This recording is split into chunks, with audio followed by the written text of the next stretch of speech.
Di antara jutaan orang yang pengen coba jadi YouTuber, tapi cuman ada segelintir orang yang bisa tembus level internasional kayak MrBeast.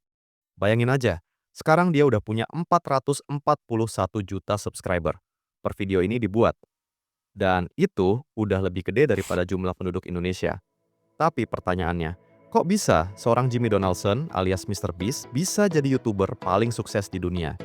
Padahal kalau dipikir-pikir, masih banyak orang bikin konten gede-gedean, tapi kenapa cuman MrBeast yang bisa meledak segede itu? Nah, kuncinya ada di tiga bro.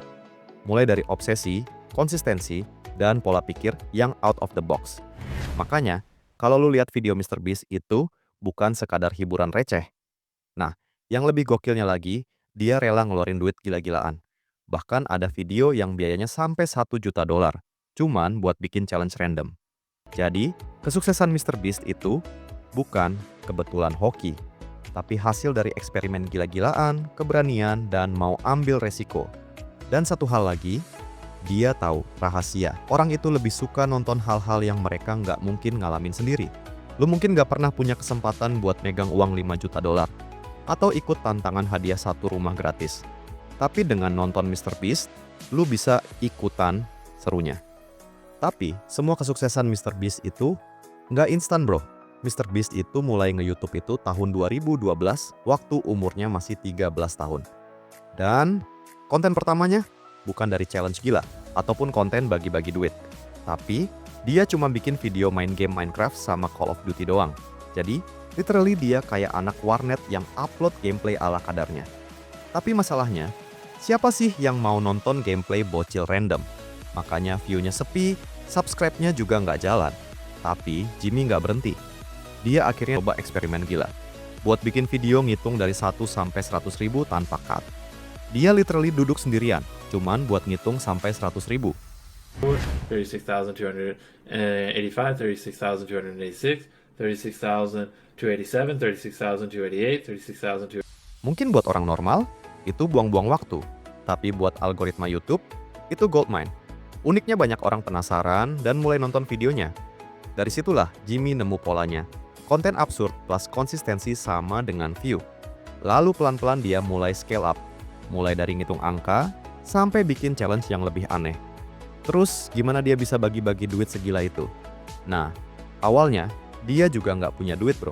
Dia pernah cerita kalau dia literally cuman punya beberapa dolar di bank. Sampai akhirnya ada sponsor yang kasih 10.000 dolar. Dan alih-alih dipakai sendiri, dia malah bagi-bagi ke orang random. Alhasil viewers videonya meledak dan subscribe-nya naik drastis. Dari sinilah dia sadar, semakin dia royal, semakin besar channelnya tumbuh. Dan yang bikin orang makin respect, Jimmy itu nggak cuma mikirin views doang. Dia bikin channel MrBeast Philanthropy, fokus ke donasi makanan buat orang miskin. Dia juga bikin tim Tris dan tim Sis buat kampanye gede yang mengumpulin puluhan juta dolar buat lingkungan.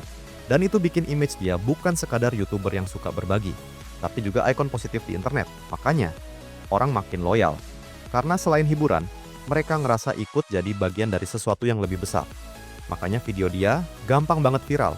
Karena diklik dan dinonton sampai kelar, semua kepuasan viewer udah dikunci rapat. Tapi selain itu, MrBeast ngerti banget kalau internet itu doyan hal-hal gila, ekstrim, dan nggak masuk akal. Orang udah bosen lihat vlog jalan-jalan atau prank basi. Makanya dia kasih sesuatu yang lebih gede dari ekspektasi. Misalnya kayak replika Squid Game dengan hadiah hingga 456.000 dolar. Dan itu bukan cuma video, tapi udah kayak film Hollywood versi YouTube. Lu tahu nggak sih? Jimmy itu bukan sekedar konten kreator, tapi juga entrepreneur. Dia literally bangun ekosistem bisnis di balik channelnya. Misalnya kayak MrBeast Burger dan Vegetables. Dan yang gokil, semua profit dari bisnis itu balik lagi ke konten dia. Makanya budget video dia bisa tembus 1 juta dolar bahkan lebih. Dan itu bukan buang-buang duit, tapi investasi. Karena makin gila videonya, makin gede exposure-nya, makin banyak sponsor, makin banyak uang buat bikin video yang lebih gila lagi. Dan satu hal lagi, MrBeast itu relatable. Walaupun kayak gila, dia tetap tampil kayak orang biasa yang konyol, humble, dan nggak sok-sokan. Dia ketawa bareng timnya, bercandaan random, bahkan sering kalah di challenge buatan sendiri.